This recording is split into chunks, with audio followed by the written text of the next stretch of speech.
I know that I said I didn't want to work for WWE when Corey Graves posted that tweet and kind of indicated that anybody who fancies themselves as a wrestling journalist wanted to work for WWE, but the truth is I do. I really do. But it's not as a writer.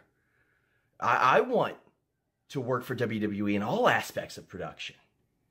Like, Kevin Dunn, I'm coming for your job. I've been practicing. Now, I know that I just have a little home office here in Ewing, Kentucky, but I've been having my wife help me practice, and I think I have the WWE style down. Zoom! Zoom! Zoom! Zoom! Zoom! Zoom! Fucking camera cut! Camera cut! Camera cut! Do it! You gotta do it! There's some trial and error, mainly on her part, but thanks to the WWE's style guide, essentially, I think I've nailed it. This is how you do it! Why would anybody do that? It's just the way things are! I've been working my WWE style commentary too, and I think I'm pretty good. Oh my! The Shield is rolling! See, when I get to WWE, things won't be different. But, I mean, at least I'll finally work there, right? It's The List and your boy with Jimmy Van and Sean Ross Sapp. All right, we're live. What's up, you guys? Sean Ross Sapp, future employee of WWE, but current managing editor of Fightful.com, FightfulWrestling.com. It is February 28th. It is the 61st edition of The List and your boy, even though I have it listed as the 60th on YouTube. I mean, you're too busy, auditioning for a WWE production role to really care about what number it is. Got to worry about my future, The weather in Connecticut, I'm sure, is great. Like, please, WWE, take me. I hate working 20 feet away from my bed. It is the worst thing. Do you want to explain quickly for people why you made that video? What the inspiration was? Yeah, that just got us a donation on the YouTube Super Chat, by the way. Thank you for that. So, Corey Graves and Booker T did the thing where they worked the net. Worked them. It's like Cool Whip. Yeah, they worked. But there wasn't any real journalists that I knew of that believed that. But if you were to listen to Corey Graves or Sam Roberts, there were no real journalists. Speaking of, our boy David Dixon Spann from Fightful.com will be appearing on Sam Roberts' show this week on Thursday. What about that? He did a couple articles for us. We'll talk about that. But David Dixon Spann posted a funny little comment to Corey Graves saying, like, oh, did you work somebody, blah, blah, blah. And Corey Graves said to Bix, you wish you could work here. And I was like, what? And put journalist in quotes. And I'm like, man, Bix is maybe, like, if I were to pick 5 people, he would have been in the top 5 or top 3 of people that, like, I know don't want to work for WWE and I would consider actual journalists. And I mean, I did a big thread on it in December when, I had a little bit of a thing with WWE PR, but man, I don't want to work there. And somebody said, how'd you get your wife to do that? And I said, sir, I just had to tell her that's what we had to do to move to Connecticut. That's all it took.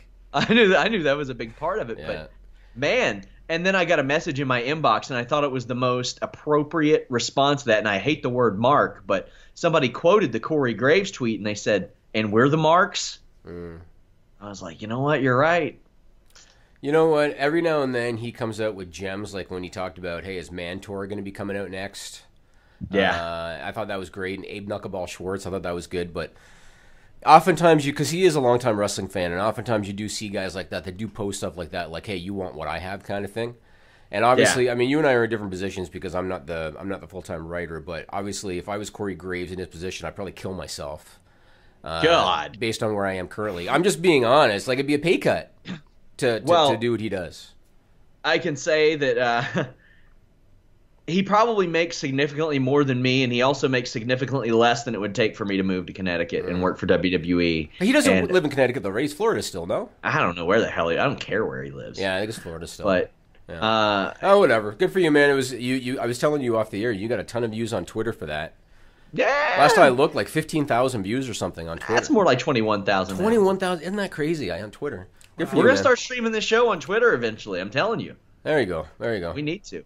Well, I'm going more hot and heavy with the multimedia because I figured I don't know what our iTunes downloads are like compared to our video views, what the ratio Nowhere is. near our video views. That's what I kind of figured, and so I figured I might as well take advantage of the video and do some more multimedia stuff. So I want to start today with some breaking news. We're doing this on February 28th.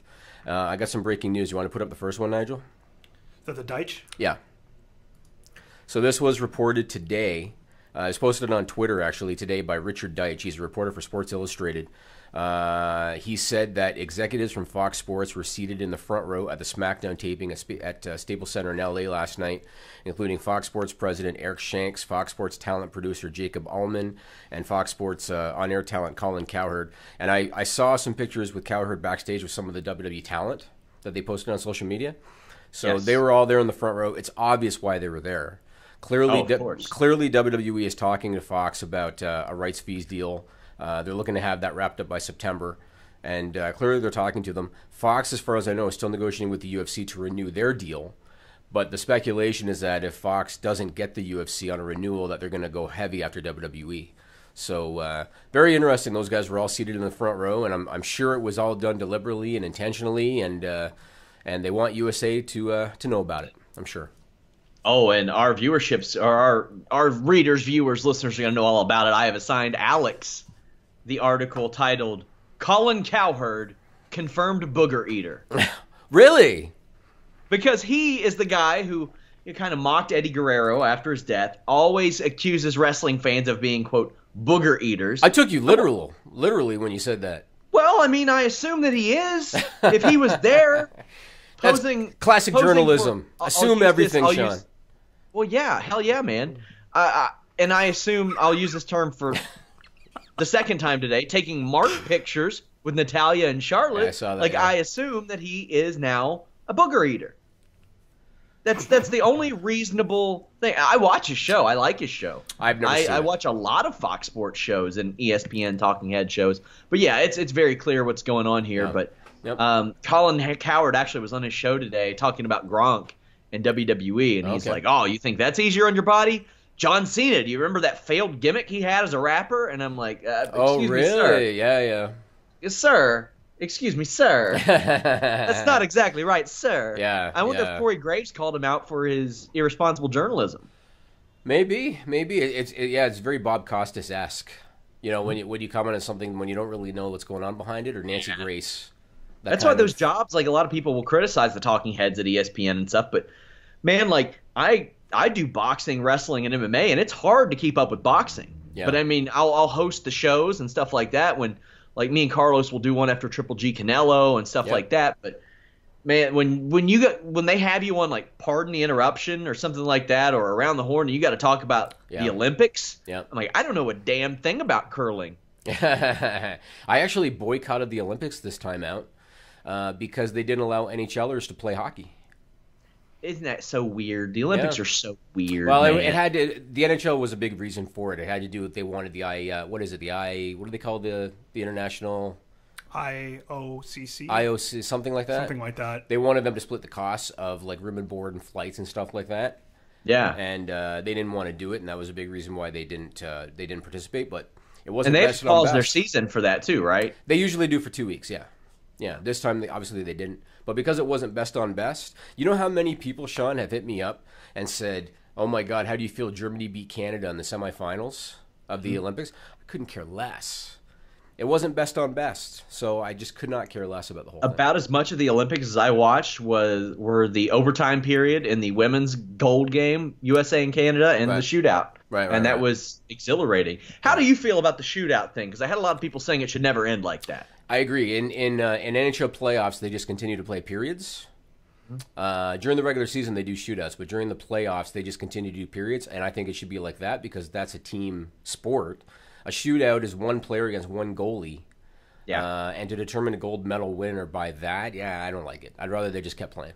Yeah, I'm really, really new to hockey, and I know that you're You've been in that game a little more than I have, and I saw that, and I was a little confused by it. I didn't know. Well, I didn't know there was such blowback against my it. Oilers suck this year, so I'm not in it as much as I would be otherwise. But hey, such is life. Let's move on and talk about the Elimination Chamber. Yeah. I want to talk mainly about the main event and about the Ronda Rousey segment. So the main event, what did you think of how it was laid out and the outcome? Execution, thought it was great. Outcome was what we all thought it was going to be. Yep.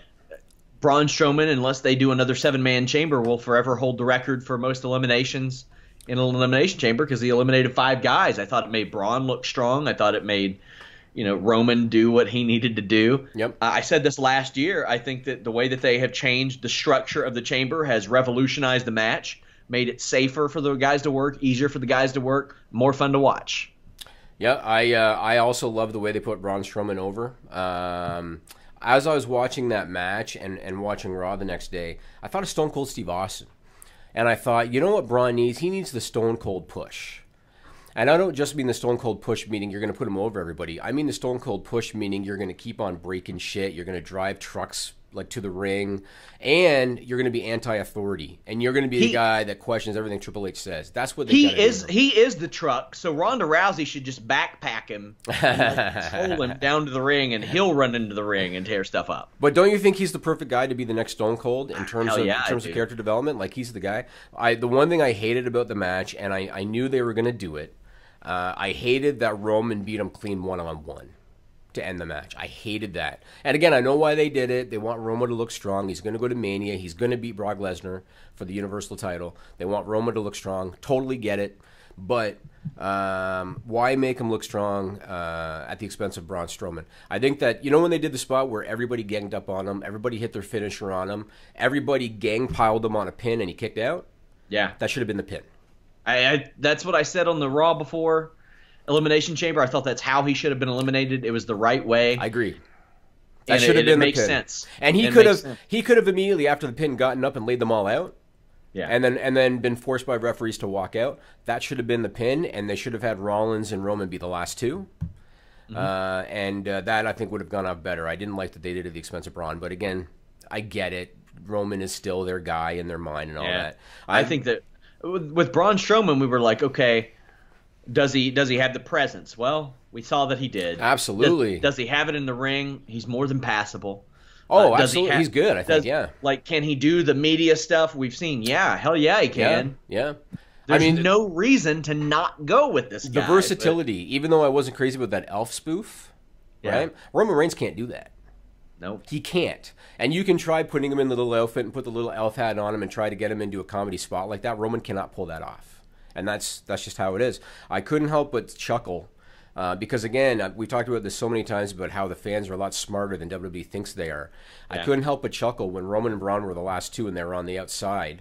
And Roman threw a Superman punch, and when it connected, it sent Braun back into the ring. And as soon as Braun was sent back into the ring, the whole crowd booed because they knew that was the end. And they just know it. They know what's going on. There is a sense of lowest common denominator in people that, I see people that say some of the dumbest stuff. And sometimes it'll make me think, should I cater to these absolute idiot scrubs? And I'm like, no, because I would like to think that the viewer is smarter than that. And I know that ours are. I mean, in between working this week, I was watching Ozark. That's the type of stuff I'm into when I'm not watching WWE, something that is different and something that is challenging and something that has continuity. Yeah. I haven't really seen that. I heard that he's like embellished money laundering for the drug dealers or something. Maybe if it was about insider trading, you'd watch it.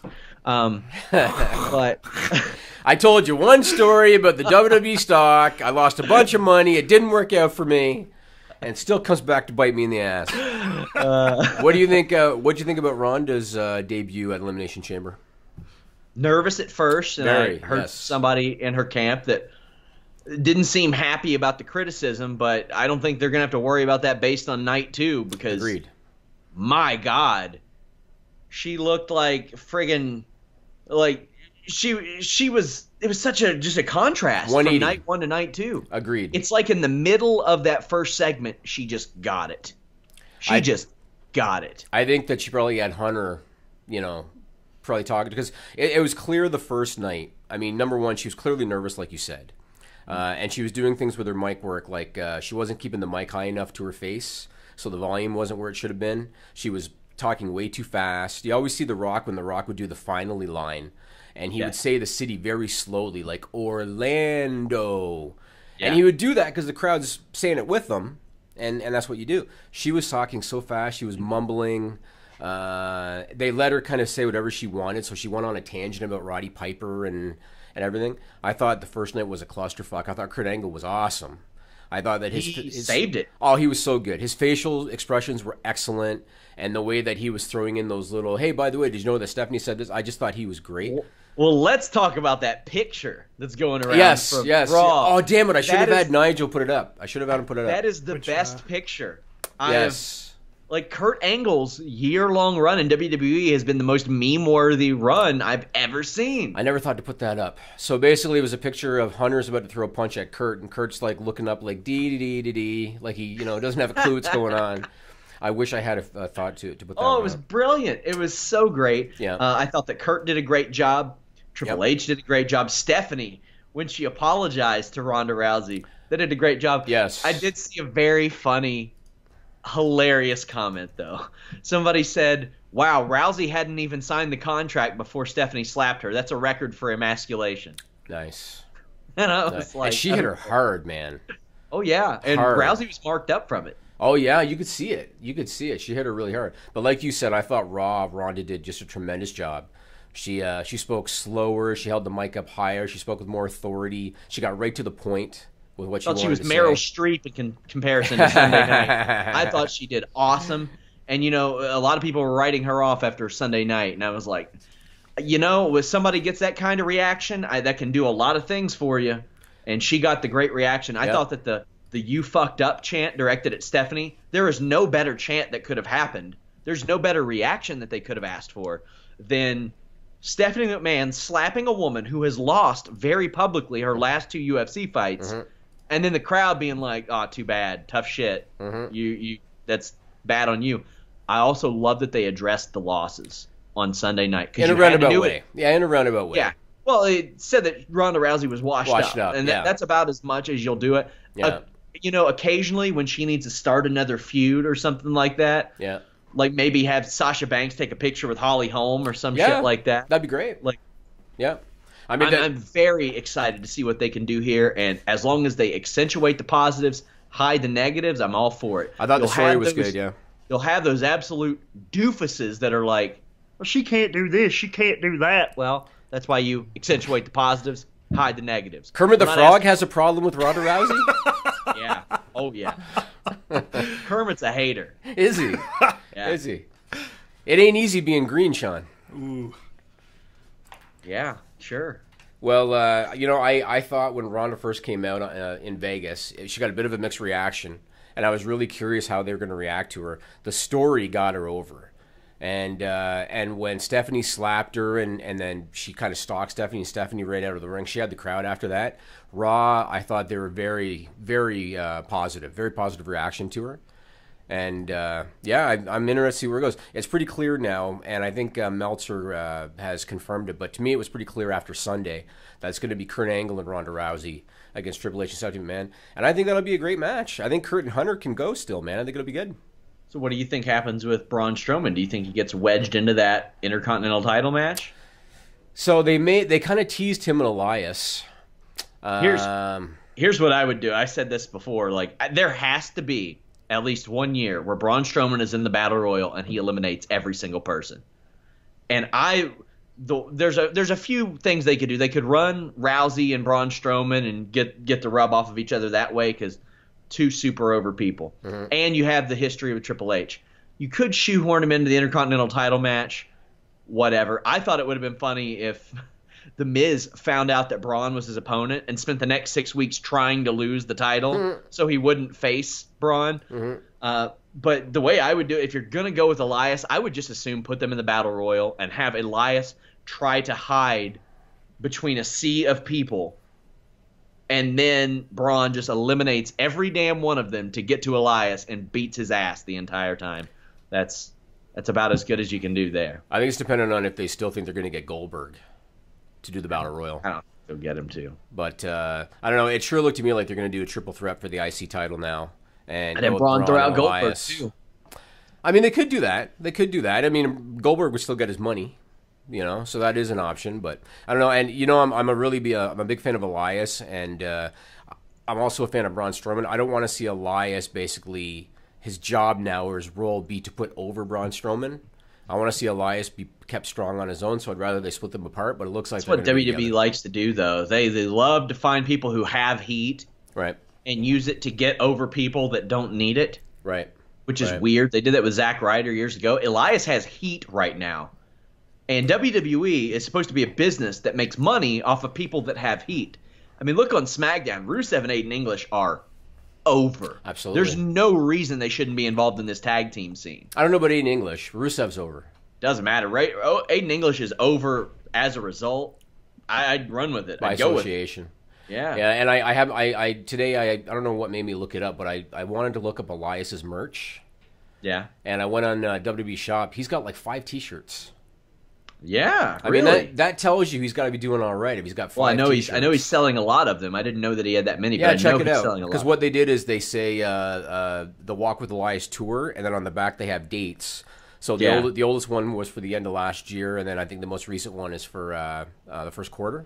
Well, yeah, I was told that they're selling very well. I try not to put too much of that out there. Gonna burn my merchandise source. But yeah, he's doing very well in that regard. Rusev's still doing very well too. Good. Now let's talk about Roman Reigns. So everybody's putting over his promo on Raw. Yeah. And I will say this: I thought it was a good promo. Clearly, it was a work, but it was clear, it was concise, short. My problem with it that I had as I was watching it is that it's the same thing we've heard so many times. So many times. The first time that he had the feud with Brock, he put over about how, I'm a full-timer, and I work the full schedule, and you're a part-timer. Then he has the feud with John Cena. I work the full schedule, you're a part-timer. John Cena's feuding with The Rock. I work the full schedule, you're a part-timer. We've heard it so many times. And the only thing I will say, even though I always put over the savvy of the fans, is I was almost a little bit disappointed to hear that the fans were actually with him at the end of the promo.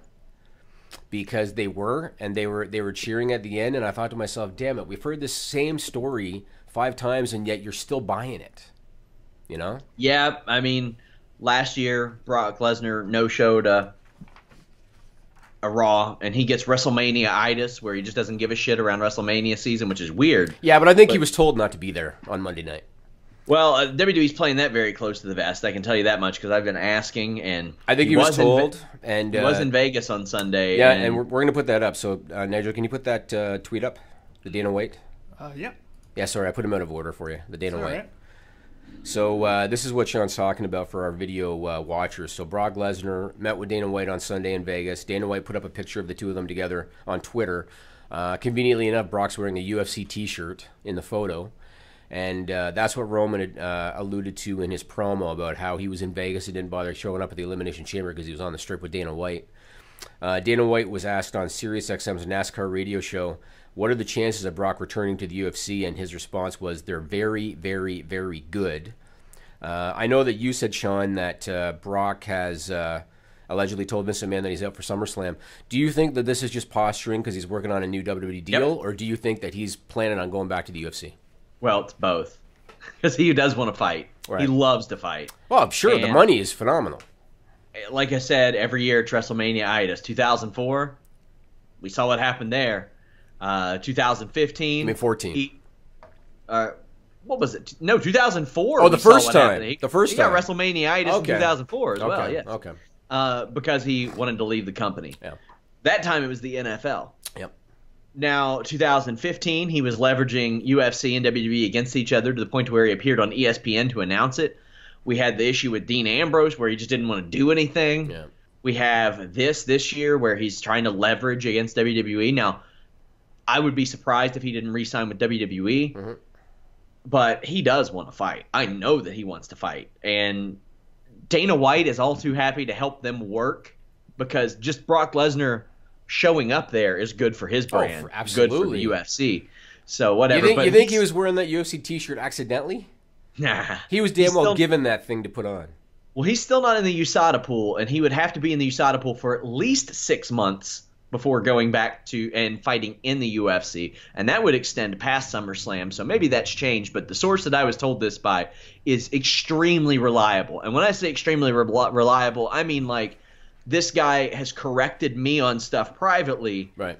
That I've thought, and I've been like, oh, really? And then ended up being 100% true. So basically, Dana White has you on speed dial? Yeah, that must be it. He'd probably call me a fucking goof or something. I don't know what he would do. But verbatim, that's what he if does. I'm WWE, I stop putting all my eggs in this Brock Lesnar basket. I move past it. Problem is they put their eggs in the Roman Reigns basket, and it's failed for 4 years in a row. So unless they decide, you know what, let's smarten up. The crowd wants Braun Strowman. Let's try him. Unless they decide to give that a shot, I think the same thing's going to happen again. You know. Somebody asked me the chances of him fighting Lashley in Bellator. The chances of him fighting Lashley in Bellator are far less than the odds of him fighting Lashley in UFC, because Lashley hasn't fought since 2016, and Brock Lesnar has a UFC contract. But Lashley also just agreed to a new deal with WWE. Yeah, not just. A while back. But I'm just saying, like Bellator, there's no chance. Not currently. Yeah. No chance. Don't think so. Let me ask you this. Not that I want to turn this into a UFC show, but we know that John Jones has to do the USADA hearing. He could be out for a few years potentially. Who is a good matchup for Brock Lesnar in the UFC that's going to make him the most money? Stephen Struve? Stephen Struve. Because what? It doesn't matter who Brock Lesnar faces. Really? It doesn't matter who he faces. They will not give him a UFC title match. And they shouldn't. They shouldn't. Stephen Struve is a win for Brock Lesnar, and I'll tell you why. He's a 7-foot-tall guy. Yeah. If he loses, you know how WWE can spin it. The 7-foot monster, blah, blah, blah, knocked out the UFC heavyweight champion, because he did. He knocked out Stipe Miocic. Yeah. That is a guy that Brock Lesnar can beat. He could fight Jan Blachowicz, and it doesn't matter. It's still selling $1 million. Still going to sell $1 million. What's the fellow that was calling it Travis Brown? Derek Hill? Derek Lewis? Derek Lewis. What about him? Derek Lewis, he probably knocks Brock out. You think he would? Yeah. That's the thing. That's the thing. Stephen Struve has knocked people out. Yeah. But he doesn't use his range at all. He never put his tools together. Yeah. And it's a guy that Brock can get his hips underneath very easily and sit on top of for 3 rounds. But you don't think Brock would just take Derek Lewis down because he's got no stamina? You don't think he would just take him down? He had some stamina in his last fight. Yeah. He had a 3rd-round finish that was very impressive in his last fight. He's got those back injuries cleared up. I guess. If Stephen Struve beats Arlovsky this weekend, he fights this Saturday, post-show, with me and James Lynch, by the way, guys. There you go. But he's a top 10 ranked guy. I don't think it's not a quote-unquote money fight. Yeah. But what are you going to do? You're not going to put him against Overeem again. Overeem will hit him with the old pants shitter kick, and it's all over. Yeah, no, I agree. Brock's got that surgically removed butthole. He can't take any more of those. That's the scientific term. Yeah. For diverticulitis, yes. Nigel, put up that Coachman tweet. Sure. This was posted on Twitter by Jonathan Coachman yesterday, February 27th. And I'm going to read it. He said, I continue to be amazed at the venom towards Roman Reigns, and yet all fans can say is, I hate him. Not why, not how, not anything. Stop being sheep and just enjoy the show. You all read social media like it's the Washington Post. I have to believe you're smarter than that. I want to say this. So I think to a degree he's correct, to a degree. I think that when the fans started booing Roman Reigns, it was because they were rejecting him because they knew he was the corporate chosen one at the time. When he was in the Shield, he was the most popular guy in the Shield, and he was the one that got all the reactions. Problem is when they split the Shield up, they peeled off Rollins and Ambrose into a program, and they immediately put Reigns into the world title picture, and the crowd rejected him because they didn't think he was ready and because they knew he was the chosen one. But I think that a lot of the fans now, the reason they boo him is because it seems like the popular thing to do now with Roman Reigns. And that's my opinion. I don't think that the whole crowd boos him because the whole crowd thinks he's the chosen one. I think at least part of the fan base, they treat it like the yes chant. They treat it like the you suck chant for Kurt Angle. They boo him because it's the cool thing to do with Roman Reigns. And that's my opinion. Yeah, I agree. You agree with I that? like Roman Reigns as a character. I like him as a wrestler. I don't see the hatred for him. However, I think he should change his music. He should change his gear. He needs to be a little bit different because the fans aren't dumb. The fans know that he got to keep all the Shield stuff because WWE wanted him to have that.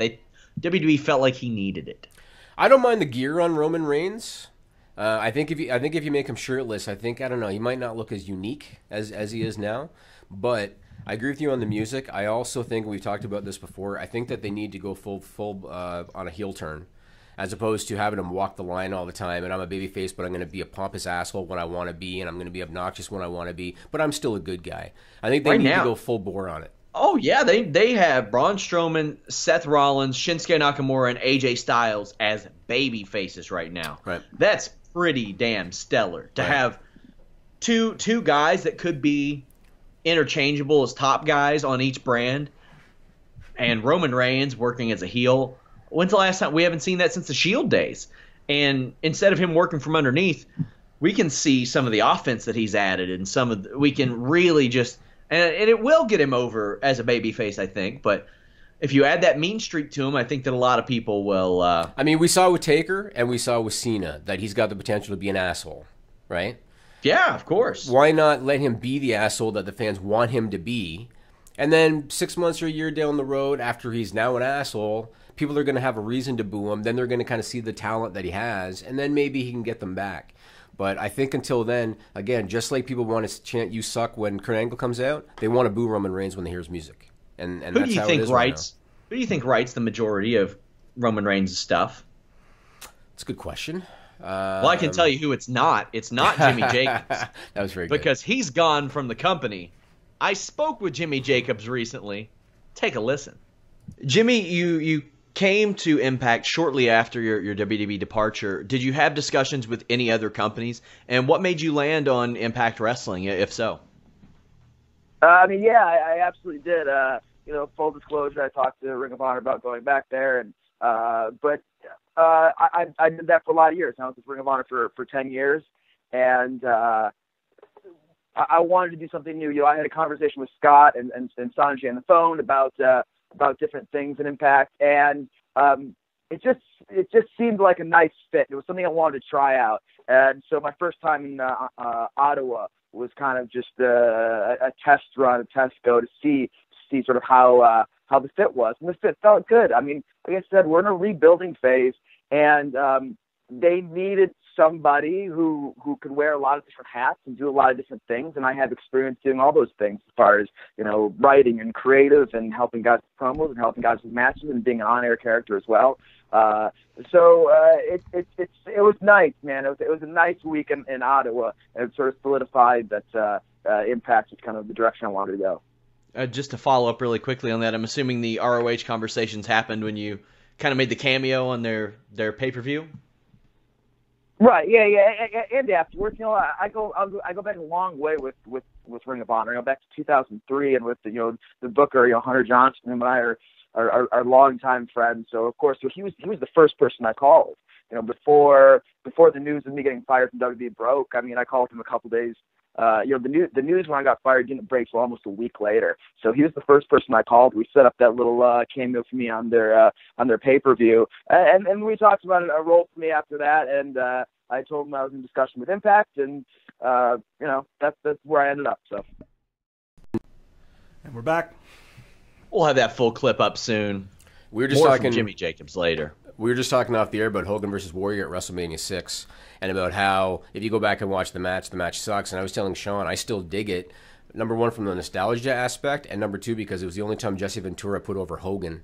And I was telling Sean, at the end of that match, if you go back and watch, when Hogan was leaving on that little cart with the ring cart, Ventura actually said, "I believe Hulkamania will live forever." It's like, what? When did you ever hear Jesse the Body Ventura put over Hogan like that? Of course, that was before he found out about Hogan stifling his union attempt. Oh yeah. So, Well, myself and Anna Bauer did an alternate commentary podcast for that. We did one for the Hardcore Battle Royal of WrestleMania 2000, and then Raven versus Kane versus Big Show. So those three will be coming in the weeks following Fastlane, leading up to WrestleMania. And that WrestleMania weekend, that psycho David Tease sent me a schedule of events. That weekend, there's Matt Riddle's Bloodsport. There's a couple of Evolve shows, WWN Super Show, Beyond Wrestling, Progress, Impact. Bellator's running a show that nobody's going to watch. Janela's Spring Break, which actually got some of the most buzz for us last year. You got NXT, ROH, WWE, a big UFC pay-per-view. Usually they stay away from that weekend. So that Saturday night, I think I'll be doing like 3 podcasts that night. It's going to be crazy. Let me ask you this, Sean. Were you ever a Simpsons fan? Yeah, I was a Simpsons fan in like the 90s and the early 2000s, and I haven't watched it since. But I got to tell you, when I went to Universal for my like year-delayed honeymoon, I went to Universal and we were at like Harry Potter World where Kara wanted to go. Sure, but when I got Kara to visit, wanted to go. I'm not. Yeah, it was weird, man. Everybody there was speaking French. I didn't understand it. Like, took you 20 minutes to figure out they were speaking French. Yeah, I found Simpsons Land, and I haven't given a shit about the Simpsons for 15 years, 16 years. I was a kid there. Yeah. I ate at the Krusty Burger. I drank Buzz Cola. I was rocking the shit, Jimmy. Well, I didn't expect your answer was going to be that long, but we got 90 minutes. The reason I brought it up is a simple yes would have sufficed, but the reason I brought it up is because, and I love it when I can crack Nigel up. I feel like I've done my job. The reason I brought it up is because, do you remember when they would show footage from like in a studio of a TV show, and there'd be a monkey chomping a cigar on a typewriter? Right? And that would be like the head writer for a TV show. So I am convinced that a relative of that monkey, because that monkey in theory would be dead, because that's got to be 20 years ago, a relative of that monkey is writing SmackDown. I'm convinced that they now have cigar-smoking, typewriter-using monkeys that are writing SmackDown. The reason I'm now convinced is because as great as the production has been, Sean, on SmackDown, with selfie promos and then like the graphics over the screen, and then they started putting up emojis for the New Day's entrance, and they had the Usos with like the prison doors closing. As great as the production has been, they've taken it up a notch, unless I missed it, because maybe I missed it previously. This week I noticed it. They're cutting away during matches now. In the middle of matches, they're cutting away so that you can watch Shane McMahon eat popcorn, and you can watch Carmella checking out her cell phone. In the middle of live matches. Pancakes are better than waffles. That's right. Clearly she thought pancakes was better than waffles. Who does that? But isn't it mind-boggling? And don't get me wrong, I realize that Naomi against Ruby Riott is not exactly Roman Reigns against Seth Rollins. I get it. The match sucked. No, I get that. But they proved on Raw that the fans still want to see matches, right? They did a 2-hour gauntlet match, and it got their best rating since Raw 25, right? So they proved that people still want to see matches. And again, I know Naomi and Ruby Riott is not Rollins and Reigns. How do they think that it's smart on a pro wrestling show to cut away in the middle of a pro wrestling match so we can watch Shane McMahon eat popcorn and we can see Carmella texting? How does that make any sense? I don't have an answer for you. I've asked about some of their production stuff. I never get straight answers. The answers I usually get are over my head or above my pay grade. That's usually the answers I get in regards to that, because I ask all the time. Yeah. I had people from the wrestling standpoint and the backstage standpoint reference my video this week. Like, they would text me, and one person, a backstage employee, said, "You just had to do that, didn't you?" Like, joking about it. Yeah. And then I had a wrestler saying I would retweet that if it wouldn't get me in shit. So they're aware. Yeah. They know that it's bad. They know that it's stupid. They know that the zooms are bad and the camera cuts are bad and that the weird letters are bad and all this stuff. There's one or two guys, take a guess who think that it's a good idea. This is predominantly a SmackDown issue. Yeah. I mean, the zoom is everywhere, but the graphics on the screen, cutting away in the middle of a match, this is a SmackDown issue. And years ago, you remember during a match they would have the little promo in the little bubble of a guy, and that's fine. You can do that. You still have the match on the screen. You can do that. They literally completely cut away from the women's match and had Carmella full screen texting on her cell phone. Yeah. And I just thought, well, she was doing their social media lounge. It was stupid, and it completely negates what you're trying to do on a pro wrestling show. I didn't understand it. The Road Dogg seems like a really nice guy. Brian James seems like a really good dude. If he's still ahead of production, man, you really need to just go take a break. Go live on an island for 3 months. Take Stephanie McMahon with you after WrestleMania. Go live on an island for 3 months, and then maybe they can kind of clean up the show and make it better. Keep Stephanie. I want Stephanie to stay now through Mania because I want her to get armbar, so she can stay through Mania. After Mania, she can go live on an island with Randy Orton and Brian James for 3 months. Did you see how old Randy Orton looked on and SmackDown? Baron Corbin. Baron Corbin can go with you to that island unless he's going to be a featurette. If he's going to be a featurette, how much French do you speak? Almost none. I'm wondering how great Kevin Owens' trash talk game is in French if it's that good in English. Yeah, my God, it's true. I mean, you've seen Pat Patterson. You've listened to Pat Patterson. And both of those guys, French is their first language. Both of those guys didn't speak a lick of English. I think with Kevin Owens, it was until his early teens. Patterson was a little bit older. You listen to them now, Patterson's accent is much stronger than Owens is. And I would have never guessed that wasn't his first language. Yeah. Like, there are no barriers. Like, you know, I speak to people all the time that English is their second language, and they have – I mean, our lead boxing writer, Carlos, and I mean, his has improved drastically over the past year and a half even. Right. But Kevin Owens, I would have never known. And if he doesn't have a career in commentary after his wrestling career, I don't know who does. Yeah. And as I said on the SmackDown show, the benefit of that might be if he goes 10 more years, maybe Vince McMahon's not there, and you don't have a guy screaming in your ear the way that Vince McMahon does people. You're right, because he's very quick-witted, he's very sharp, you know, and you need that to be good on commentary. And we shit on Corey Graves sometimes, just because Corey Graves comes off a little pompous sometimes. But Corey Graves is pretty good at what he does, too. And again, I popped when he said Mantor and Abe Knuckleball Schwartz, because that's stuff that most people aren't going to recognize this day and age, I think, unless you're longtime fans.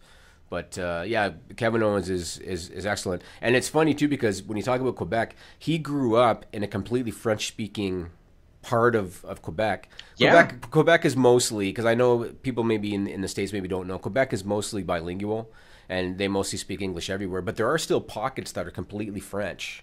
And I think he grew up in one of those. And matter of fact, I think he said that television and pro wrestling is what got him into English, right? He said that he was horrible at cursing, but I bet he knew everything that was going on in Harry Potter. Always back to the Harry Potter with this guy. Always back to the Harry Potter. So I want to ask you this. So we've been putting over John Cena lately because he's embraced his role as a veteran, and he's putting guys over, and he's doing it with no complaint. He's putting them over clean. That being said, I cannot emphasize how much I hate this I'm desperate to get to WrestleMania story that he's in. I can't emphasize how much I hate it. Once again, they are disrespecting the intelligence of their fan base, because the fan base knows he's your biggest star. There's no fucking chance he's not going to be at WrestleMania when he's your biggest star. SmackDown this week, he pinned AJ Styles in order to earn the right into Fastlane. Did you see what he did as soon as he pinned AJ Styles? I didn't. What did he do? He literally pinned AJ Styles, was still on the mat after pinning him, rolled over and looked at the WrestleMania sign. And I watched that and I thought, the people are not this stupid, man. They know you're going to WrestleMania because you're the biggest freaking star in the company. Come on. You know? So this would be a lot better for me if next week he came out and said, listen, I know I can get on the WrestleMania card, but I want to be in a featured match on the WrestleMania card. That would be great, and that would be great, and that would be acceptable, but that's not what he said. I know, and that's all it takes. And he could say, you know, last year I had a life-changing moment happen to me, and that was my WrestleMania moment. Right. And I've had The Rock and Triple H and Shawn Michaels and all these title matches. And right. Have him reference the time that he wasn't on WrestleMania at WrestleMania 19 and how he promised that would never happen again. Right. And that he would always be in something important, because after that, the worst he got was the Big Show in a U.S. title match, essentially, and that was very big for him at the time. So right. I agree. I thought for sure they were going to Cena and Nakamura at Fastlane. Oh, you did? Oh, yeah. I could have seen a situation, because they do like to paint Nakamura as being more clever than everybody else. Mm-hmm. Like, I could see where Cena would come out and be like, I want to challenge you for your spot, and Nakamura just stares at him the entire time. and then Cena's like, okay, I get it. Dumb idea. I shouldn't. It was a long shot anyway. And then when Cena gets up to the ramp, Nakamura just goes, okay. Just because he's a troll. That's what he does. I mean, what they book makes sense, because he's allegedly trying to get to WrestleMania, and if he wins the title, he's guaranteed a spot at WrestleMania. So what the fuck else is on Fastlane? I don't know. Maybe a tag title match. A tag title match, and Charlotte and Ruby Riott. You got Randy Orton and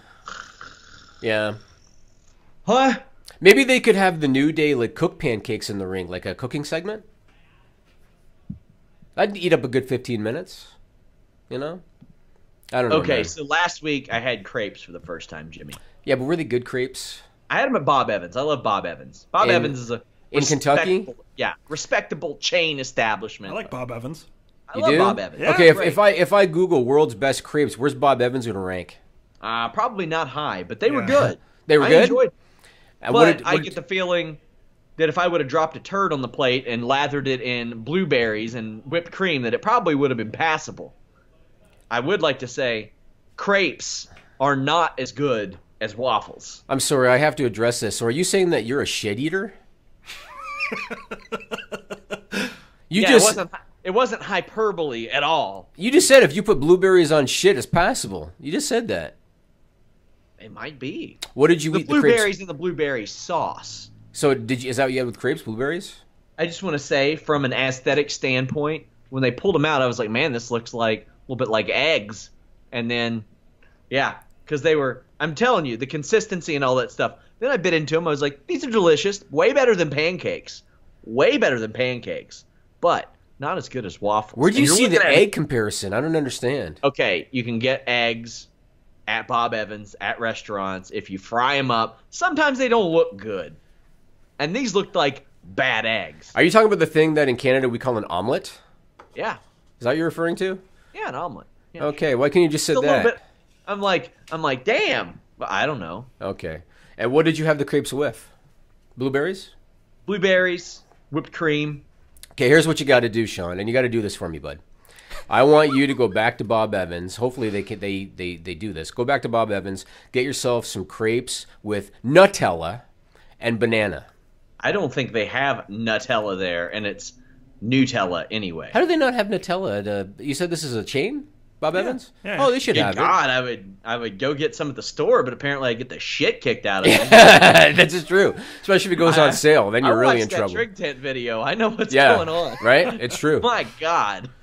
Go back and try to have them with banana and Nutella, and then you'll be like, "Oh my God, this is good." Am I allowed to expense this too? This is podcast material. You know what? If you get documented proof, yes, you can. You can expense banana and Nutella crepes from Bob Evans. I have a picture of me eating the crepes from last week. I made sure Kara took it. Not good enough. Because before I had the WWE idea, I was going to do a skit with crepes. Oh, you were?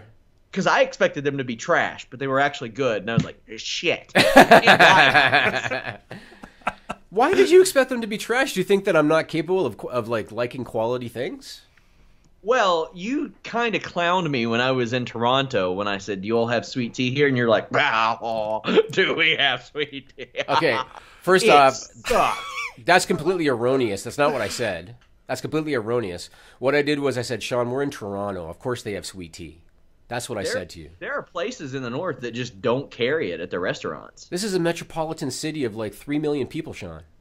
Yeah, and 3 million people drink real shitty tea there. I'll tell you that much. Because they're all drinking tea from Prohibition Grill. That's what you're saying. All 3 million of them. Yeah. All right. Let's not call them out. The place had great food. Yeah, I'm just saying. The guy knew you. He recognized your accent. It's Prohibition Grill, Midtown Toronto. That's I'm what not it was. trying to put the restaurant on blast. I'd like to go back there sometime. Well, I still go there once a week. They're good. Don't worry I don't know about if they would close down over negative Yeah, reviews about no, sweet tea anyway. I mean, I think we're good. Yeah, I know, but I don't want to eat blueberry-covered shit either there. But so you already said you do, actually. You said it's passable. I didn't say I do.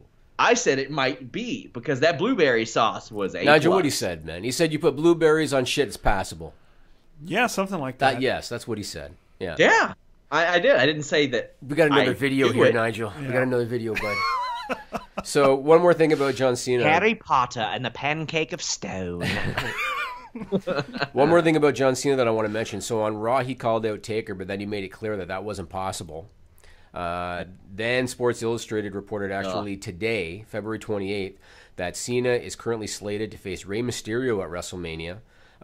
Rey's WWE deal is said to be near completion. They're hoping to have it completed by the end of the week. Probably a part-time deal, kind of like a Chris Jericho. And apparently, Cena requested either Rey Mysterio or Samoa Joe for Mania. And Samoa Joe's injured now, so he's going to get Rey Mysterio.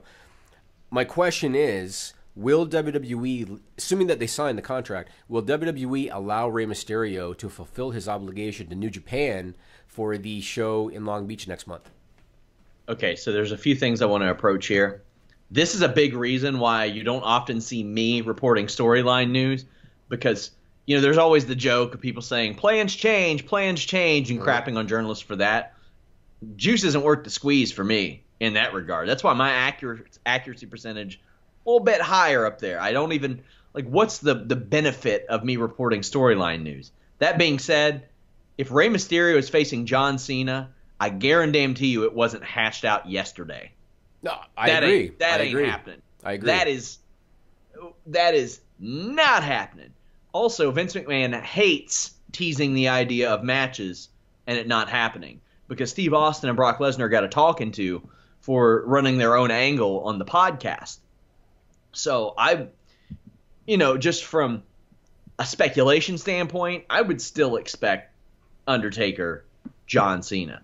And that was going to be actually a point I was going to make, was why would they have Cena mention Taker on Raw and plant that seed in the minds of the fans if that's not the plan?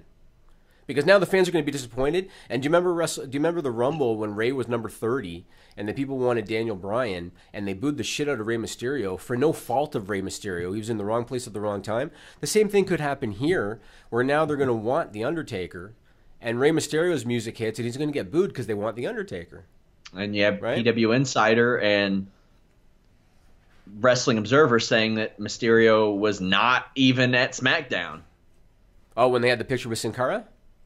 That he was not at SmackDown last night. That's what they're saying. Meanwhile, Sports Illustrated says that he was. I never heard he was at SmackDown. I just saw a picture with him and Sin Cara sitting together on a car. Yeah. Oh, so there you go.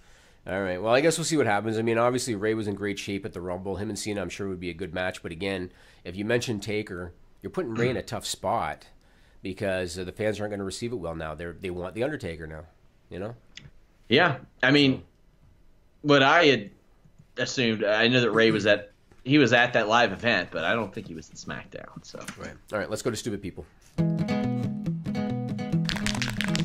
This is a stupid song, it just goes on and on. You might find some meaning, but you would be wrong. Thanks to TrevorStrong.org for the usage of the song. I want to emphasize this is not a religious podcast. Oh boy. I repeat, this is not a religious podcast. I'm telling stories. God's not dead, he's surely alive. Nigel, put up the first photo. So now, did you do the split screen on this? Because I can't see it. Is it the split screen? I can send it half the screen, and then I can put the other one up on after. The other half? So. Okay, good. So this was reported by the UK's Daily Mail on February 22nd. Muslim protesters in India are calling for a boycott of Pampers diapers because some of the packages feature a cartoon cat, and they claim that it is offensive because its whiskers resemble the Arabic spelling of the Prophet Mohammed. So I asked Nigel, we got a picture of the cartoon cat, and we have a picture of what Mohammed looks like spelled in Arabic, so you can see the supposed resemblance between the two. There really is no resemblance, but you can see the supposed resemblance between the two. And for that reason, there have been videos, and the Daily Mail had some, there are videos of these Muslim protesters burning the packages of diapers in the street because they think it's offensive. Procter & Gamble actually had to release a statement saying they would never intend to offend any person or religion, and the design showed, quote, an innocent animated representation of a cat. Boy, they would hate my house. That's all I have to say. You have Arabic representations of Muhammad like walking all over the place. I do. And I'm not that learned on the Muhammad situation. They're not allowed to show him either, right? Like, is that the deal? I don't know. All I know is it was if as the photo will show that Nigel put up, it's Arabic spelling. It's not a photo. Well, I mean, even though, I mean, I remember like a Family Guy episode that caught a lot of flack because like they were going to show him or something, or a depiction of him or something like that. Maybe it was a depiction. And it caught some heat. Yeah, I don't know. That's one for Nigel to hunt down. I can explain it to you, but yeah. Yeah. Any sort of thing that even borders on it. The depiction is the main thing that's caused like a lot of controversy, right? Like there's the Danish cartoonist in the early 2000s. Then there was Charlie Hebdo that made jokes about Muhammad. And they actually Like there was a mass shooting there. This is a cartoon cat on a package of diapers. Yeah. So I think the same thing. I think the threshold is pretty low. Yeah, for I'm thinking Procter & Gamble wasn't thinking, let's fuck with those Muslims. Yeah. I have to think that It's just a cartoon cat. it would be more than that, though. It's a bad business decision. Oh, yeah. Why on earth would anyone do that? Right. You're right. Yeah. And I happened to look up that particular type of diaper. They also have like giraffes and donkeys and shit. The cat is just one of the pictures on the diapers that they have. There's probably like messages from the Illuminati. And Yeah. Yeah, exactly. They got a trend going. All right, this next one. Oh, I wonder. This next one is borderline Sean Ross Sapp file. All right, We've borderline. had plenty of that today. Yeah, this is a borderline one, and Nigel's going to put the photo up. This was reported by the UK Metro on February 22nd.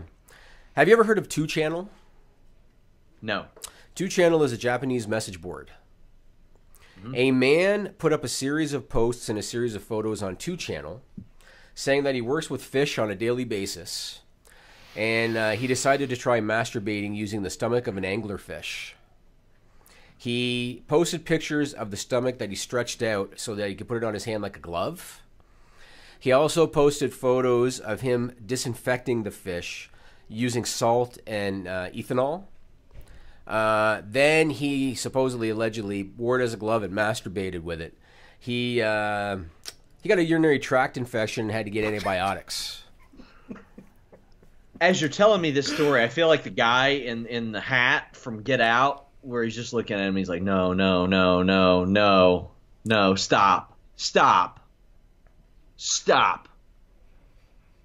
This may be a plant from the, what is it, like the realistic sex doll thing? This is a plant from them. They're like, see? Not so creepy, right? Not so creepy. That's brilliant. The stomach of a raw anglerfish. Oh, man. Let's move on. This last one, this is for the SRS file. This is from one of our podcast listeners, 0017. And it was, Oh, boy, I know this one. you know this one. It was reported by the Associated Press on February 24. I don't have a photo of this one, Sean. So you lucked out here. Police in Corsicana, Texas, were investigating a report of a theft at a grocery store, and they took a female suspect into custody named Shannon Martin. They put her in the back of a police cruiser. What they didn't know was that she had on her at that time a crack pipe and 2.3 grams of crack cocaine. And so in an attempt to hide those items, she decided to intentionally shit her pants.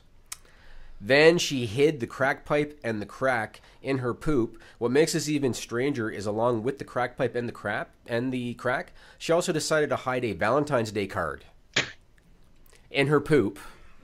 The officers had to sift through the feces, found the items, and she was booked on charges of tampering with evidence and possession of a controlled substance. My only question is, blueberries or nah? Blueberries or nah? So- A Valentine's card. Like, first off, why would you put it there? It ain't going to be any good after that. Maybe it had her name on it. I don't know. Now, Man. I mean, a crackhead maybe is so desperate to get their crack that they'll sift through duty for it. But a Valentine's card, are you giving it to someone after that? Is it an ex? A jilted ex? That It'd be would make memorable sense. if she did. It sure as hell would. 20 years down the road, they'd remember that Valentine's Day card. Uh-huh. You know? I want to say one more thing about John Cena that I forgot before the little break. Elias was on the Edge and Christian podcast, and he revealed that it was John Cena that encouraged him to use the Walk with Elias catchphrase. Not a surprise. He said that he came up with it. Elias came up with it, and he went to John Cena and he said, did you know that WWE, what WWE stands for? It stands for Walk with Elias. He said Cena said to him, you've got to make a thing out of that. And as we now know, it's massively popular with the crowd. They say it with him whenever he says it. So good for him. I'd say next to Braun Strowman, he's probably the hottest thing on Raw right now. Yeah, man, I'm really enjoying him. He's getting better in the ring. He's great. He has already mastered the craft of commanding a crowd. He had it from the first day on Raw, I think. He had the crowd. He was one of those guys that Triple H said he knew wouldn't work in NXT, but he was there for the main roster. And when he was called up, I questioned it. A lot of people questioned it, and it was the right move. Yeah, he's doing great. It's funny when you look at certain guys like Bo Dallas. Bo Dallas was a guy that I just didn't think Bo Lee was going to work on the main roster, and it didn't. You look at a guy like Adam Rose, didn't make any sense. What are you fighting for? You're partying on a bus. I don't get it. It didn't work on the main roster. Then you take a guy like Elias, like you said, and he is flourishing. He's doing real well. So good for him. You know? I did like the Bo Dallas stuff early on when he would do the victory lap and was like overly babyface, but still that had a defined limit on it. They cut it off at the legs, but still the max you're going to get out of that is not much longer than what they got out of it. Yeah, So. he kind of looked like enhancement talent, quite frankly. Like he didn't look like a top level guy. All right, Flow Sports. So David Dixon Spann, he did a story for Fightful.com today, February 28th, about how the lawsuit Flow Sports versus WWN was dismissed after both parties signed a confidential agreement to resolve the dispute. I'm going to go ahead and guess. I haven't read the full statement. I'm going to go ahead and guess that they both decided, hey, let's not pay any more legal fees. Yep, probably. It wasn't going anywhere. Yeah. Now, I want to ask you, because I'm not a big Flow Sports guy. I'm not a subscriber to the service. I don't really follow it. We know that Floor Slam is already dead. Pro Wrestling Torch reported that their CEO, Martin Floriani, was forced out of the company. So what's going on with Flow Sports? They're spending all that VC. Are they still? Is Flow Combat still doing all right? Well, I mean, without getting into personal business, they let go of Dwayne Finley, and if you let go of Dwayne Finley, you're not doing too good because that is one of the tip-top journalists in the MMA game, period. So I know at one point, James Lynch does freelancing for them. I know at one point he stopped working with them for whatever reason, but then recently he went back and started doing stuff for them again. So there's only a couple of their verticals that they've had that actually work, from my understanding. And I can tell you, man, it's hard to budget and to make things work. But I'll tell you this, when Fightful got in the game, it was you and your company. It wasn't like investors here. But if we would have been given all that money, you better well damn believe that Fightful would probably be on a billboard somewhere. I'm amazed at how they burned through all that. And I know there were real smart people there. I'm talking like Brent Brookhouse and Jeremy Botter, guys who have been there, been around forever, know how to make things work. And our boy Rob McCarron flew out there, took a look at things and said, thanks, but no thanks. I think once again they didn't understand the marketplace, and they were expecting people to pay money to watch, mid-level, low-level sporting events. I don't know. Sometimes you can just see these things and know they're not going to work, Yeah, and I hate that because I know Matt Riddle was making some good money from Flow. Right. And well, he's still under WWN contract. Yeah, I'm sure, but I think that the Flow deal, that prevented him from doing a little bit more. But I'm hoping to talk to him. Right. No, I don't want to go out there and say, hey, I'm going to interview Matt this month. But right. I have asked Matt if he would do an interview with me ahead of his show, and he said, sure, anytime you want, anything you need. Whether that gets scheduled or not, we'll see. Yeah. We'll see. But that's how Matt is, yep. So I think it was in 2012 that Kenny Omega went to New Japan. Mm-hmm. And at that time, the Young Bucks posted on social media because Kenny Omega was teaming with Ibushi as the Golden Lovers. And the Young Bucks posted on social media basically that they want to see that match. The Young Bucks against Kenny Omega and Kota Ibushi. So now the Young Bucks announced recently that they are ascending into the heavyweight tag team division in New Japan because they have the junior heavyweights and the heavyweights. They're ascending to the heavyweights. Who's in the heavyweight division? Omega and Ibushi. And they've announced that match for the Long Beach show on March 25. That should be very interesting, man. Should have ran a 10,000-seater. Yeah, that's going to be interesting. Spoke with people at Access that said, yeah, they should have ran a 10,000-seater too. Mm-hmm. They sold out before they announced anything. Right. They got to run bigger venues. And I know that the people on Being the Elite wanted them to as well. That show, I can't speak enough of because that show has helped build up all this so well. And there's a good video that I saw and a great thread, and I'm going to post them together on Fightful that explains the history of the Golden Lovers, Kenny Omega and Kota Ibushi. Mm-hmm. And it's just great storytelling over years and how they've done that. It's just masterfully crafted. And the Young Bucks they've added a ton of muscle. My God, they've been hitting the weights hard, and I'm all for it. I think there shouldn't be a junior heavyweight tag division there anyway, because I don't particularly like the heavyweight tag division in New Japan, and I think it could use for some of that contrast. Just like I think in WWE, cruiserweights should be able to form tag teams and compete in that. And to the give them regular a tag little division. versatility. I agree. Yeah. I agree. Yeah. But, I am down for that. I can't wait.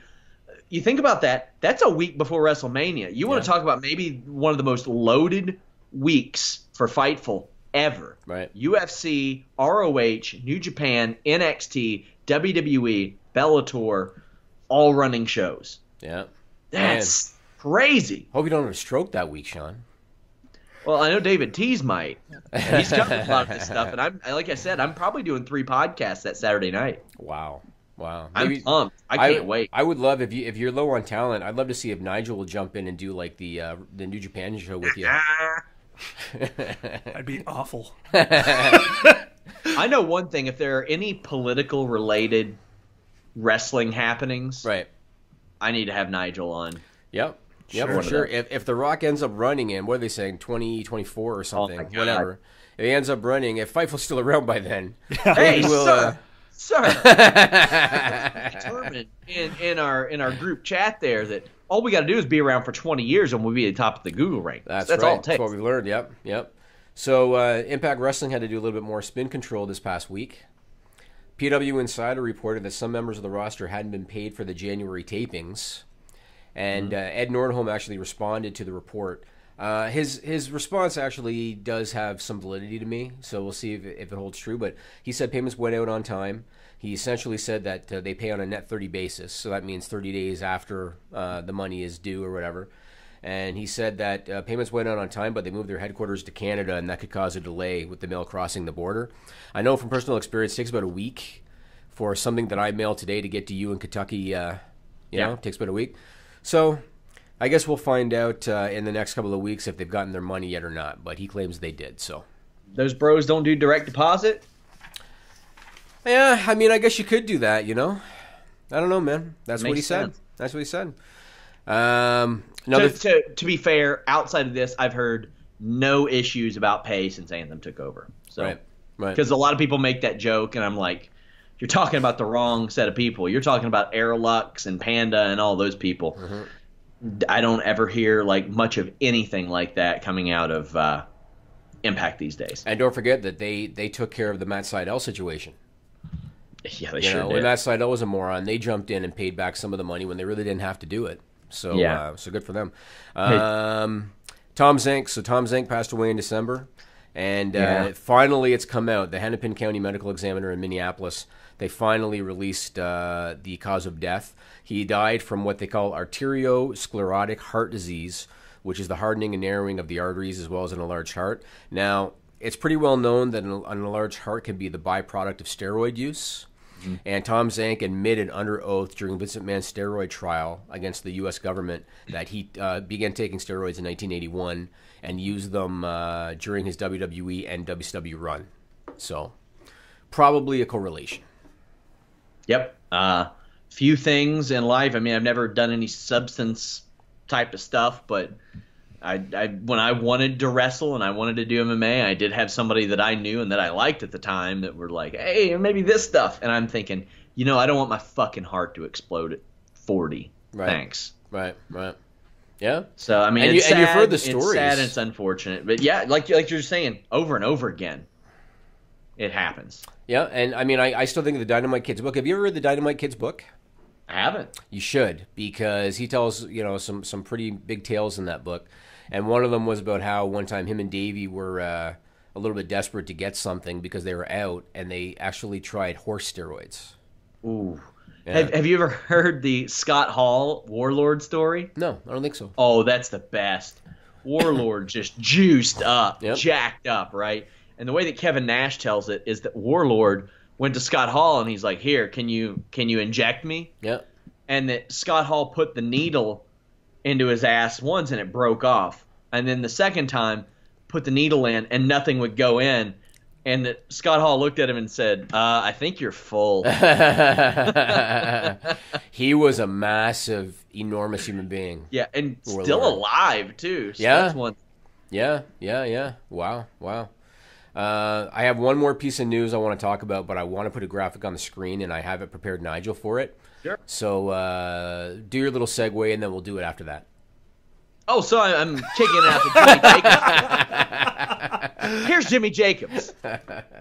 As it pertains to your schedule with Impact Wrestling, obviously the taping is a lot different, but how does that affect things when you have so much to do in such little time as opposed to WWE, where it's that constant grind and that constant like travel and things like that? How has that changed for you in that regard? I mean, it definitely is. It's a different thing, right? Yeah, WWE. The schedule is 24/7, man. It was. You know, you fly out Sunday to do Raw Monday, to do drive SmackDown Tuesday, fly out Wednesday in the office all day Thursday, meeting with events on Friday, writing Raw and SmackDown Friday and Saturday. You know, it was just nonstop. With Impact, it was crazy. It's like right now, it's like the calm before the storm, and you know, in the next few weeks, we're going to start putting together creative for the upcoming shows, and then come you know, we did this set of tapings at the beginning of January, and it was like nothing I've ever done in my life, man. It was like 6 days taping, you know, two episodes of TV per day, and then afterwards, you know, going back to the hotel room that night, and then looking over, you know, the next day's creative and staying up till 6 a.m. doing that, and, you know, working these, you know, 18, 20-hour days, you know, 6 days in a row. And I remember, you know, Scott Demore and I we took a lot of the brunt of the work. You know, Sanjay was at home. He had just gone through surgery, so he couldn't come down for these January tapings. So, you know, Scott and I were up every night. So, you know, 4, 5, 6 in the morning, you're working on the next day's shows. And I look at Scott and I go, after one of the nights, you know, it's the morning now. I look at him, I was like, Scott, I worked with Vince McMahon for 2.5 years, and it was the hardest I've ever fucking worked in my life. So it is a lot rolled into one. Yeah, I wondered about that because you've got it's almost like a cram session, it would seem like. Absolutely. And man, that's not the ideal way to tape the TV, and I think everybody at Impact's aware of that. And I think we're trying to break that down and break that into smaller chunks, because it's just too it's overwhelming creatively to do that. It's overwhelming work-wise. It's overwhelming for the guys. You can't get into the flow of things as well as you can. Just with just a little less. And if we just did 4 weeks at a time, or 3 weeks at a time, I think that'd be really helpful. Or 6 weeks at a time. But, you know, 12 is a beast, man. 12 is a beast. And like I said, it does have its positive in that we can tell like congruent stories and things of that nature long term. But it's definitely not the ideal way to take television. I think everybody's aware of that. You were closely tied with the Bullet Club, obviously. What kind of reaction did you get from them when you decided to make your move to Impact? And did they like maybe push you to join them in Ring of Honor as opposed to that? Honestly, man, we had very little talk about that sort of stuff, and they were super gracious after you know, getting fired for WWE. I think they felt a certain responsibility for it, and then I told the Young Bucks particularly, and who I go back a long ways with, I told them it was, you know, honestly, man, this whole thing has been a blessing, and so. But they've been very helpful with me as far as like, you know, hooking me up with their T-shirt guy and the designs and things of that, like sort of getting my foot back in the door of like independent wrestling. You know, man, what do I do? But as far as like career moves, I was able to sort of handle things myself. They made no pushes one way or the other. I mean, I'm close with them, but I'm, you know. I'm not. We're not like best friends. You know what I mean? Like if they've got their show, their all-in show at some point. You know, if I'm on it, I'm on. If I'm not, I won't be surprised either. So you know, there's like we're close, but we're not that close, I guess. And we're friends. They're friends. They are friends of mine. But it's not. I'm not running by my every you know, career move with them, I guess. And we're back. Jimmy Jacobs, I'll have that full clip up, and we'll have some articles out of it. Good talking to him.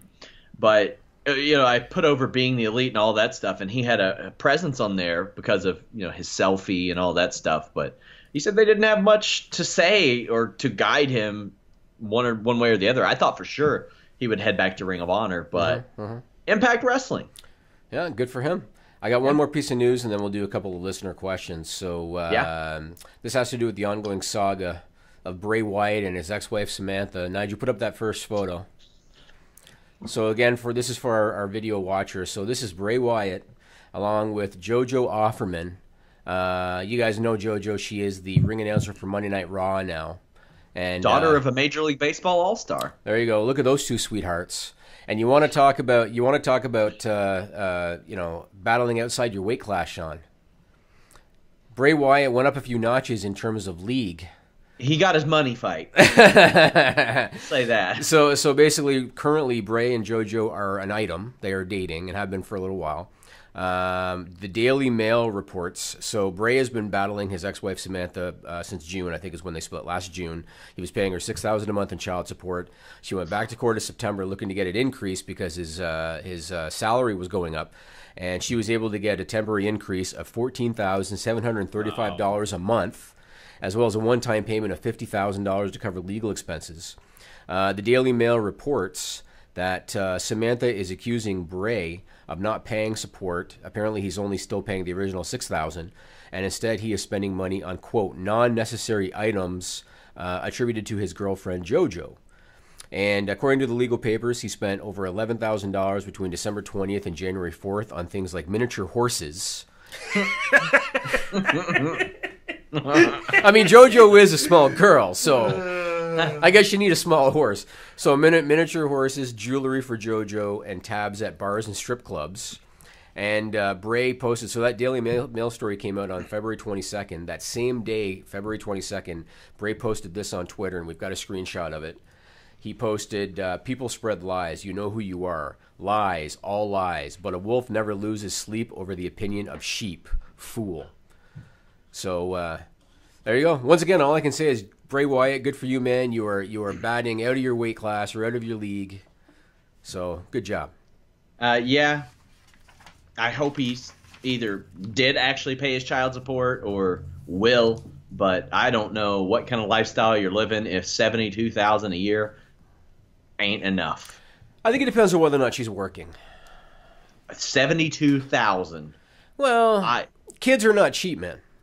$72,000? Okay, I'm not going to tell you what. Do you know what Montessori is, Sean? You know that I don't. Montessori is kind of like preschool for toddlers. Yeah. Okay? I'm not going to tell you what my daughter's Montessori bill is, but let me tell you, it's almost a full-time salary. $72,000. It's not that much. It's not that much. But it's almost a full-time salary. So I'm not saying that she's got her kids in full-time Montessori or anything, but kids aren't free. You know? Gosh, maybe I should have asked you to send me to Montessori instead of asking for a raise. I thought you were going to say maybe I should have had a kid. I thought that's what you were going to say. Let's go do a couple of listener questions. This first one is from the Advocate at the Ace of Knave 7. He said, if blood and pile drivers are banned by the Louisiana Boxing and Wrestling Commission, does that mean Taker can't tombstone Cena at WrestleMania 34? So it looks like now it's not going to be Taker Cena. It looks like it's going to be Rey Mysterio Cena. However, if they do stay with Taker, my answer to you is this. WrestleMania 30 in New Orleans generated $142.2 million in economic impact for the New Orleans region, including $24.3 million in federal, state, and local taxes. If WWE wants Taker to do a pile driver, he's damn well doing a pile driver. Yep. If they want him to do 6 in a row. Yep. If they want him to jump up on the top rope, beckon Jerry Lawler to come down to the ring, throw Cena from one turnbuckle to the other. Cena gets caught, and then one's done through a table outside while Cena takes a blade to his forehead. Then the city of New Orleans is going to say, hey, commission, piss off. If Taker wants to douse Cena with gasoline and get some matches and light him up in the center of the ring and pull out a chainsaw. Drop a shit on his forehead with blueberries all over it. He'll do it. And then make him eat it because it's passable. They can absolutely do it. It will be passable because the commission won't do a thing about it. Yeah, and they New Orleans bid for that. They will absolutely let him do a tombstone if Taker's on that show. They will absolutely let him do it. They bid for WrestleMania, not the Blueberry. But the answer is yes. They will let him do a tombstone. This next one is from Wadimus Prime. Do you guys at Fightful think Richard Rodriguez has legit evidence on other performers, WWE performers, and is just holding up for hush money from Vince? Just a thought. Thanks, you guys rock. No, I think that he is trying to draw attention to Johnny Bravo's documentary. I think that he's probably got some kind of a financial deal with Johnny Bravo for that documentary. It wouldn't surprise me if Johnny Bravo was giving him a kickback. Hey, if you help me get so many views on YouTube, whatever. I think he's doing it for the documentary, and that's the motivation for this whole thing. So I've done a lot of research about this, and I want to be careful what I say because this is very much an ongoing thing that I'm covering. But Rodriguez is known pretty widely as a liar. Like, he had issues. Like, he had told the court system that he had an interview with like NBC Sports or somebody like that. They contacted NBC. They said no, he didn't. We gave him a card on a flight because he sat next to us. He said that he wanted to go see his attorney last year. His attorney was locked up in jail. There's these issues about how long has Johnny Bravo had this laptop. Well, if he's had it for a year, why is he showing himself in videos, unwrapping it, and revealing like this information is new? Also, to show you how little WWE or Roman Reigns cares about it, the first time they issued a statement to me, they got Rodriguez's name wrong. Oh, yeah. That's how little they knew about it. Also, they had Josh Duhamel on their show, who is also implicated in this. Yes, I noticed that, yes. Yeah. So they truly don't give a shit. Let me ask you this. So Johnny Bravo posted something on Twitter, or maybe it was on YouTube, where he said, hey, I'll have more info on this, but this is regarding Roman Reigns and Rodriguez. And it was a picture of a specific GNC store. Yeah. Do you know what's he suggesting? Is he suggesting that's where they met up or something? I don't know. I mean, I used to work at a GNC, and there was a lot of stuff that we would sell there that you would have to tell, like, college athletes, don't take this, like Halidrol and things like that. Like, we would have to mention to them, hey, this will make you fail a test, which for some of that stuff, it was almost like a marketing ploy. Like, we wanted the commission from that sale. Hey, this is the stuff that'll make you fail a test, yada, yada. Yeah. Even though they weren't really getting tested. It's really hard to say, but the thing is, this guy's been in jail for a long time. Yeah. So if something did come out of it, WWE could easily pass this off as, this is what we suspended him for a couple years ago. No, I don't. I disagree with that. So what they're suggesting is that not only do they have proof that his initial suspension is because of this, they have proof of transactions after that. That's what they're suggesting. Now, if they do have proof, legitimate proof, it's going to be a problem for Roman Reigns. And don't kid yourself. If they have legitimate proof, it's going to be a problem for Roman Reigns. But WWE can't be sitting around biting their fingernails. Oh my God, they have to go about their business as usual. And that's what they're doing. And they're keeping Roman Reigns in the main event of WrestleMania. And Roman Reigns is going to beat Brock Lesnar for the Universal title at WrestleMania. But if they do have proof, and if they're able to reveal legitimate proof, it's going to be a problem. And Roman Reigns will be suspended for 60 days. So I guess we'll see what happens. Yeah, and with the Reigns thing, it's like, I think I saw one of the substances was testosterone that he was speculated to have gotten. The T to E ratio that it takes to fail a WWE test is so goddamn high. Right. That you got to practically have the needle still sticking in your ass. When you're in the ring? When you're in the ring working Pretty a match?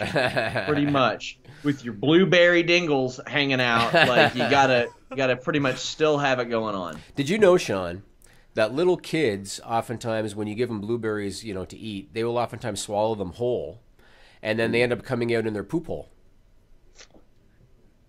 Sounds like a delicacy around these parts, at least a passable one. A passable one. Well, so long as it's in a crepe, then it's a delicacy. Yeah. That's all I got, man.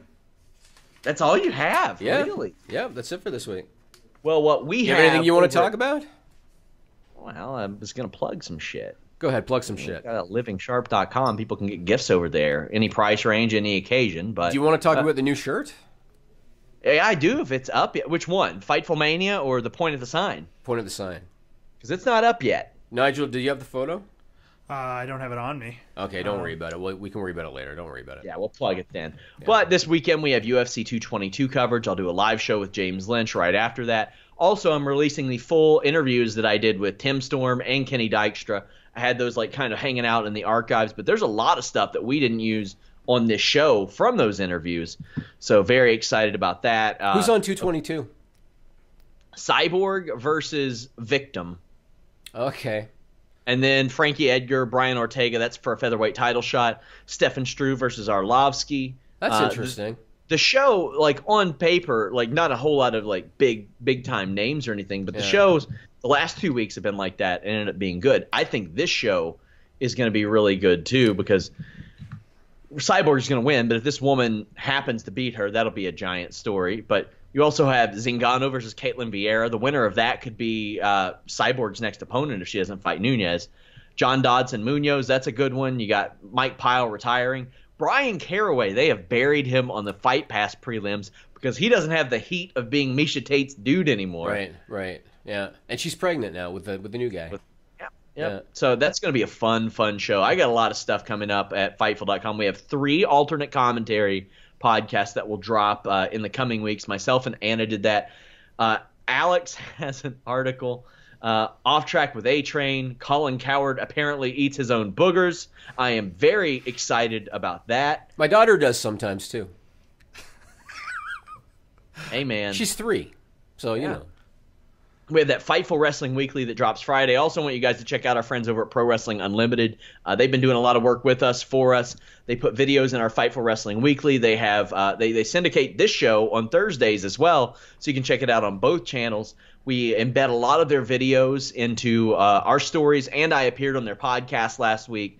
So definitely check them out. Like, subscribe, all that good stuff to them, to us. But here we are, 4 minutes shy of 90. And you ran out of stuff, Jimmy? There's no timeline on this thing, man. We can if something's really interesting, we can go over, and if it's a shitty news I know, but you complained about my long-winded Simpsons answer, and I've had to circle back to Harry Potter and blueberries like 10 times just to stretch it out. I complained because a simple yes would have been good enough. That's why I complained. I didn't know I was gonna ask you a question. It was gonna turn into a 10-minute monologue. I liked Simpsons Land, Simpsons World, whatever it was. It was a good time. You know, I actually I was in Germany one time, and I actually had a Duff beer in Germany because they were selling them at you know, the like hot dog stands on the side of the street, whatever.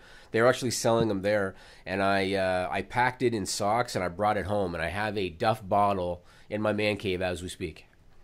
So what is this deal? Melissa knows somebody that is involved in this Mario Kart track. And that's coming to Niagara Falls. Yeah, she mentioned it. Was it a friend of her boyfriend or something? Whew, she mentioned something about it. I can't wait to die there the next time I visit Toronto. Because, like, you were like, oh, yeah, maybe you should go to Niagara Falls. You know, Niagara Falls itself, yeah, sure, that sounds awesome. But, hey, you hit me with Mario Kart. I'm throwing bananas over my shoulder, having a good time. They also have good crepe places in Niagara Falls.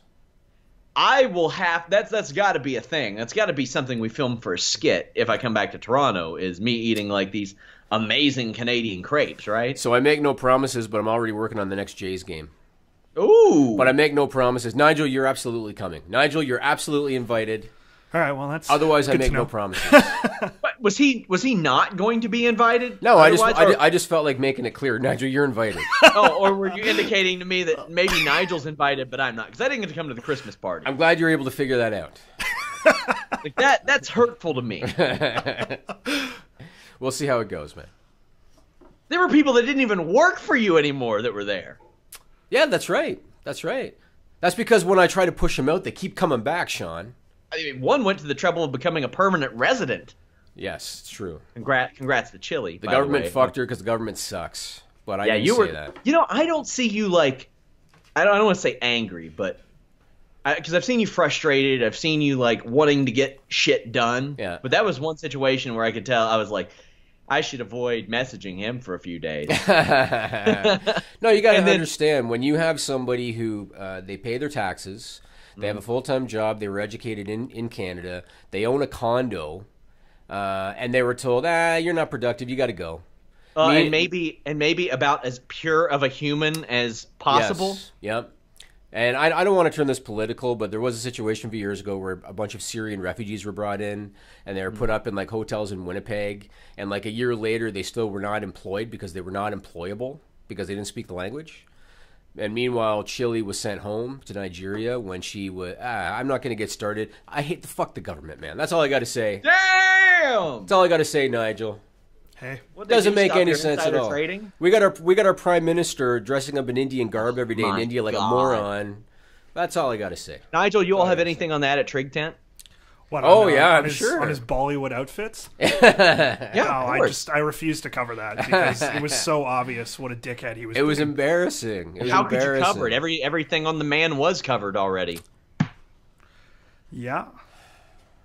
All right. I listened to some of the news that came out of India there, and they were like they had fashion experts that were like, bad call, buddy.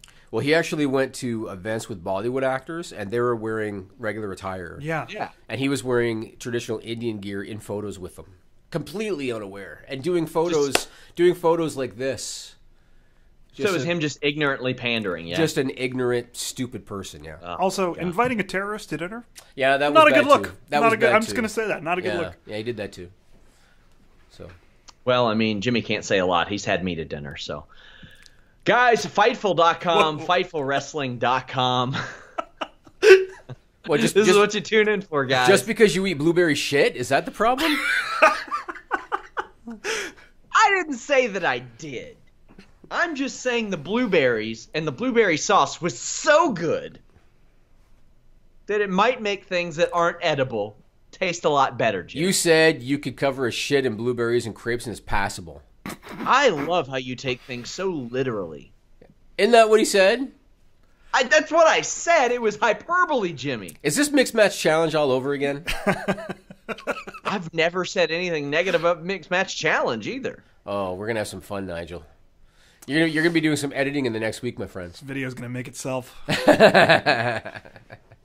Guys, thank you all so much. We've kept you here really for no reason. Now we've gone overtime. That's true. It's true. Follow Jimmy at JimmyVan74. Follow me at Sean Ross Sapp. Follow us at Fightful Online.